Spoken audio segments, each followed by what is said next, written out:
Baka mamaya masamang tao pala yan, hindi natin alam. Tumigil ka, Ruby. Di mo pa masyadong kilala si Berto. Hindi naman po ako masamang tao, Ma'am Ruby. Ang desisyon ko ang masusunod sa pamamahay na ito. Binabalaan kita, kuya, bago mahuli ang lahat. Buti pumayag kang sumama sa akin, Berto. Oo, Ruby. Kahit mabigat sa pakiramdam ko, nalisanin ng bahay na to. Dahil marami kaming magagandang alaala ni Kuya Romeo. Pero alam ko, masaya na siya ngayon. Dahil magkasundo na tayo at magsasama pa sa isang bahay. Oo, Berto. Sige, tara na. Sige, tara.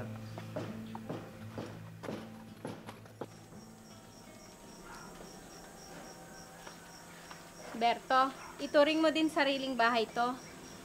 Salamat, Ruby, at isinama mo ako dito. Tara, pumasok na tayo.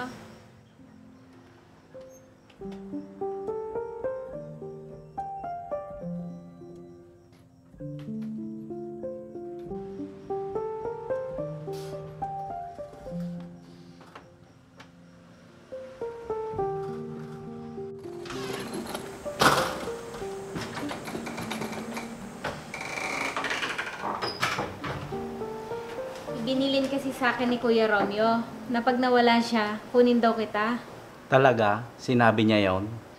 Oo, Berto. Sinabi niya yon. Nakiusap siya sa akin bago siya nanghina. Hindi ko alam na binilin pala ako sa'yo ni Kuya Romeo. Parang kapatid ka na rin kasi niya. Higit pa sa amin ang turing niya sa'yo. Lagi ka din iniisip ni Kuya Romeo. Gabayan daw kita kapag nawala siya.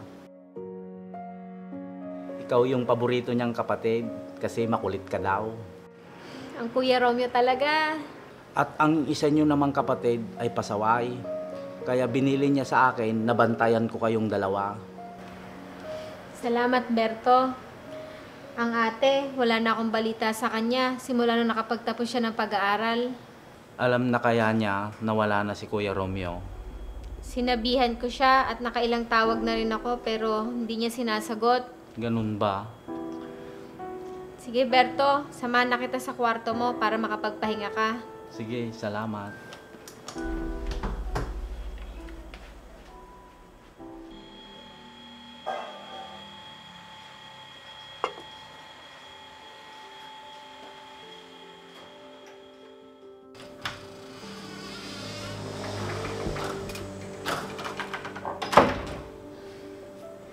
Nakakapagod.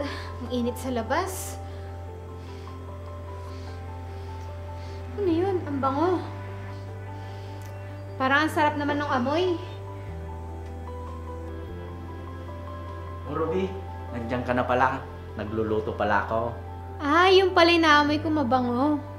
Oo, sana magustuhan mo yung niluto kong adobong baboy. Talaga? Paborito namin yan ni Kuya Romeo. Madalas kasing pinapaluto yan sa akin ni Kuya Romeo.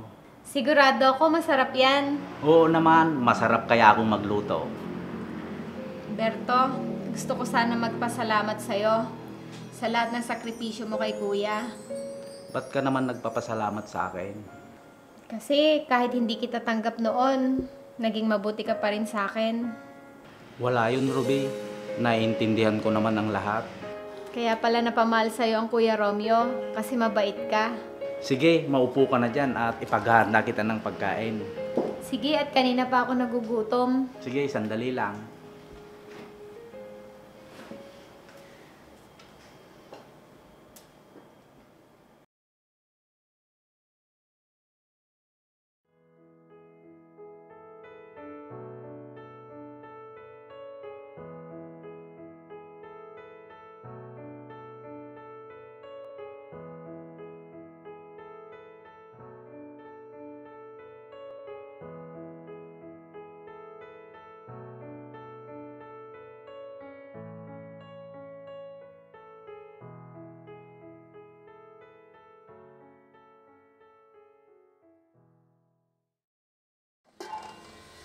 Man mo muna.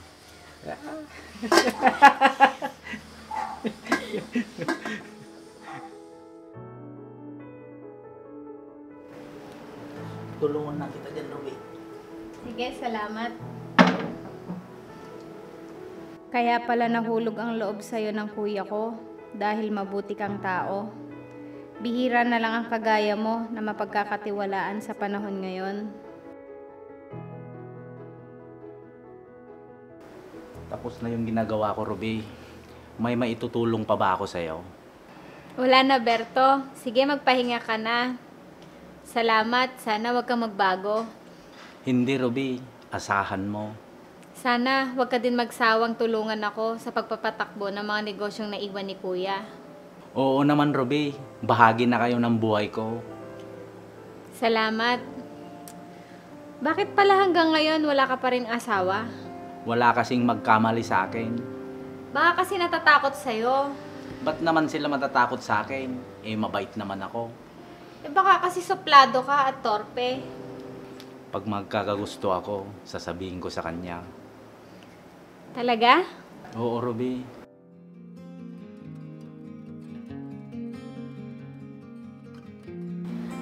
Magmerienda muna pala tayo. O sige, tara. Pasensya ka na, Ruby. Nadala yata ako sa nararamdaman ko.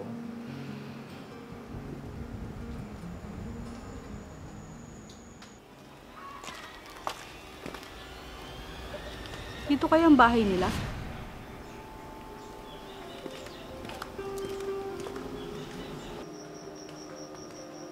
Ruby? Ruby?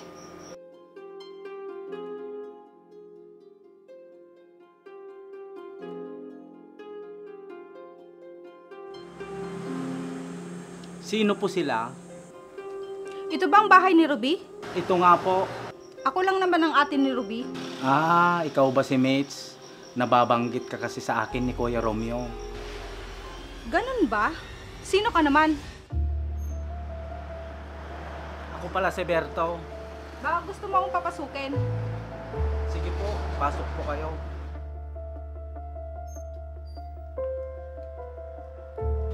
Maganda din tong bahay ni Ruby ah. Siya siguro yung pinagkakatiwalaan ng Kuya Romeo namin. Ano? Hindi pa ba tayo papasok sa loob? Sige po, tara na po.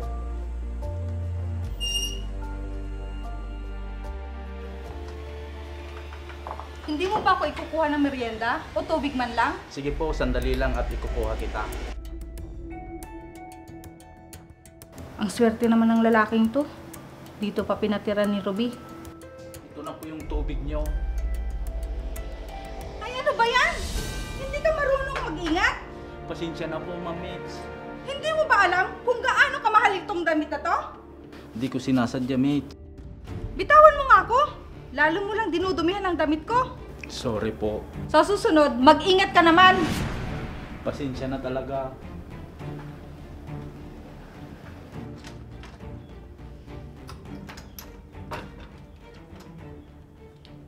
Ate Mitch, ikaw ba yan?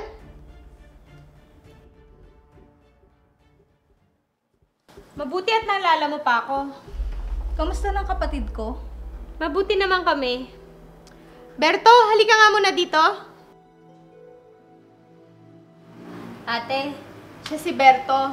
Siya yung pinagkakatiwala ni Kuya Romeo at kasama niya bago nawala. At siya na rin ang kasama ko dito sa bahay. Pwede ba? Iwan mo muna kami magkapatid. Hindi ate, karapatan din malaman ni Berto ang lahat. At bakit? Tatlo lang naman tayo magkakapatid. Binigyan din siya ng mana ni Kuya Romeo. Anong karapatan niya? Hindi naman siya parte ng pamilya. Kundi dahil kay Berto, hindi lalago ang negosyo ni Kuya. Sa batas, tayo lang ang may karapatan, nakadugo niya. Oo ate, pero mas tinuring niyang kapatid ang hindi niya kadugo. Dapat lang, nakunin kong karapatan ko. Alam ko yon ate, hayaan mo, ipapayos ko kay Berto ang lahat. Berto? Bakit siyang gagawa nun? Hindi na lang ikaw. Si Berto lang naman ang kasama ni Kuya sa negosyo niya. Mamaya, mas malaki pa ang hati niya sa atin. Mates, hindi ko kukunin kung hindi ko pag-aari. Lalong-lalo na kung hindi ko naman pinaghirapan. Ate, huwag ka naman magsalita ng ganyan kay Berto. O siya, sige na. Babalik ako dito para kunin ko yung mana ko.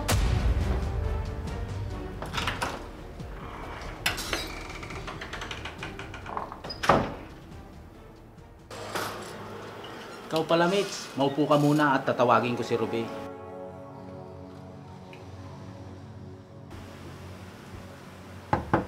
Ruby, nandyan na si Mitch.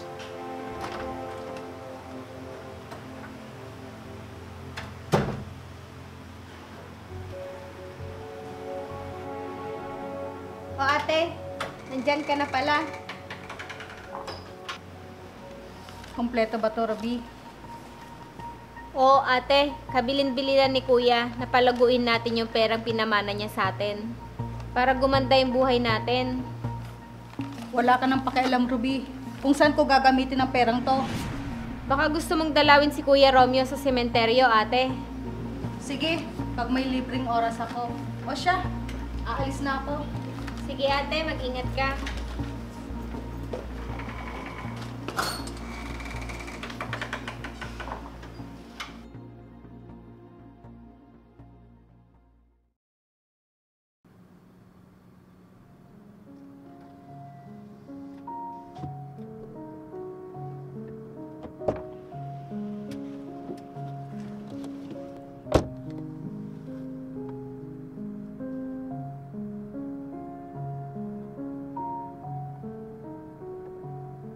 Mabuti naman, magandang kita ko ngayong buwan. Parang si Mitch yun ah. Siya nga. Saglit lang, hinto mong sasakyan. Oo nga, si Mitch nga.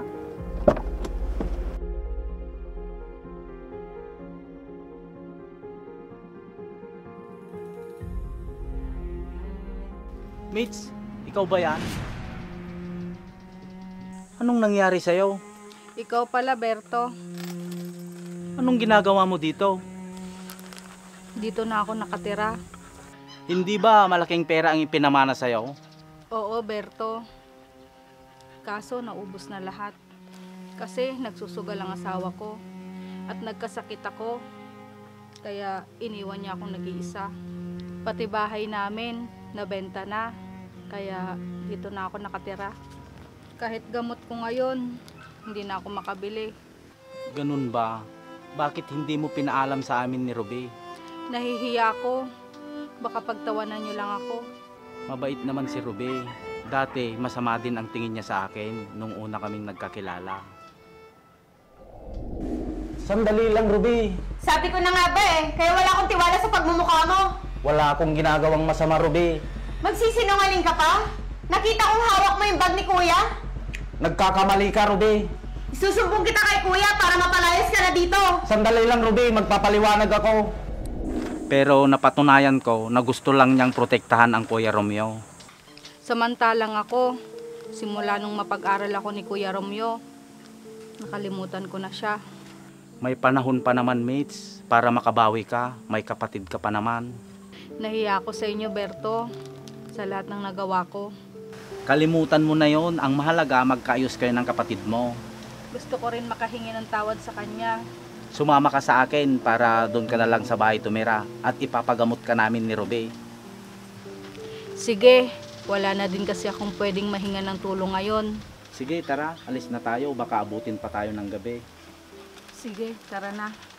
Berto, maraming salamat.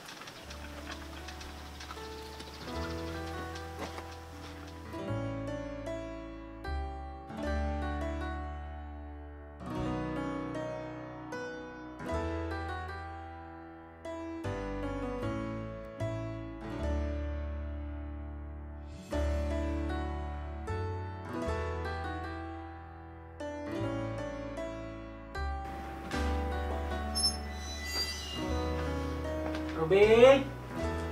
Ruby! Oh, Ate Mitch, ano nangyari sa'yo? Ruby, maraming salamat at tinanggap niyo ako ni Berto. Ate, pamilya tayo. Walang ibang magtutulungan kundi tayo. Mabuti na lang pala nakita kita, mates. Di na pala magandang nangyayari sa'yo. Kaya nga mahal. Mabuti naman at kayong dalawang nagkatuluyan. Nahulog kasi yung loob ko kay Berto, ate. At hindi mahirap mahalin si Ruby. Masaya ako para sa inyo. Ate, magpahinga ka na. Para bukas, dadalhin ka namin sa doktor. Huwag na, Ruby. Gastos lang yon. Hindi pwede, mates. Nangako kami kay Kuya Romeo na hindi ka namin pababayaan. Oo nga ate, at andito pa kami ni Berto. Maraming salamat sa inyo.